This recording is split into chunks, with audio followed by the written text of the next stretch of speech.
Hi, welcome to Kicker. My name is Tom Heath, National Sales Director here at Kicker, Division of Stillwater Designs in Stillwater, Oklahoma. A few of us have been discussing how we can help our valued dealer partners. We came up with the idea of doing some training videos. It's not that we think we have all the answers, we just wanted to get the ball rolling. We view these modules to be the basic foundations for success. Here are just some of the topics we will cover. Store appearance and how this affects the customer's first impression. The basic sales process and how to become a sales professional versus being a sales clerk. Customer service, how to build a customer for life. We hope you find these trainings beneficial. They should be used for staff members, weekly trainings, and meetings. Are you content being a sales clerk, or do you want to become a sales professional? There is a plan and a process that separates the clerk from the sales professional. This video series is a proven roadmap for success. We truly hope it makes a difference in your everyday life and in business. Hi, my name is Rob. When I was younger, I got into the car audio industry. Now, I did this out of the passion for audio that had always existed in my being. And honestly, it beat the heck out of shoveling concrete. Once I tortured a few cars with my install ability, I decided to become a car audio salesperson. Well, at the time, that's what they called it. At least, that's what I called it.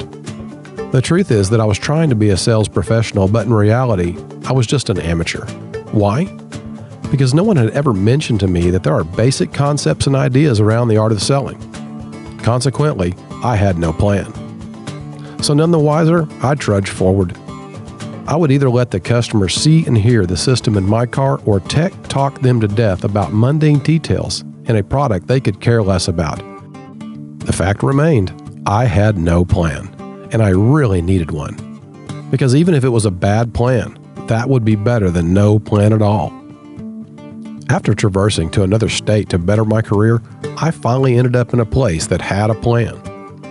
Before I was allowed to approach the sales floor, I had to watch countless videotapes on sales and install techniques the owner himself had put together, no less than 100 tapes in his library. I had no idea how much these tapes in this particular car audio retailer would change my life, but they both did. Looking back, the utter idea that a store owner would invest that much time and effort into his business is incredible to me. He carefully planned how he would succeed and promoted himself in his business 24/7. The commission sales program he had in place was a great motivator. He posted the sales stats on the wall for all the salespeople to see, and it was a race to be at the top of that list. Why? Pride and cash. The top salesperson received a very nice bonus check on top of whatever they made in commission. Money is a great motivator for the sales professional. He or she, however, never allows the prospect of money to get in the way of doing what's most important, and that is satisfying the customer's wants and needs. So in the case of the sales professional, he or she always solves the customer's problems before worrying how much cash ends up in his or her pockets. The sales professional knows if they take care of their customer, the cash comes automatically. So, what is your plan to become a sales professional? Do you have one? Dude, let's go get some of those square woofers for your brand new truck. Man, that sounds totally awesome. My grandma just gave me a check for my birthday, too. There's a stereo shop right there. Let's pull up and check it out. I'm on it. Dude, what's with all the trash in the front of this place? I don't know, man. Do you really want to take your truck in there? No way, man. If they don't care about the way the front of the store looks, why would they care about my truck? Let's go. Greeting a customer is the first step in the sales process. Consider this. You're a customer who needs a stereo, so you find a store and you go there. You pull into the parking lot and see trash and some of the lights are burned out. What would be your first impression? As a customer, the first thing that greets you is the parking lot and the store. So tomorrow, when you come to work, ask yourself this question: would I be okay with leaving my car here?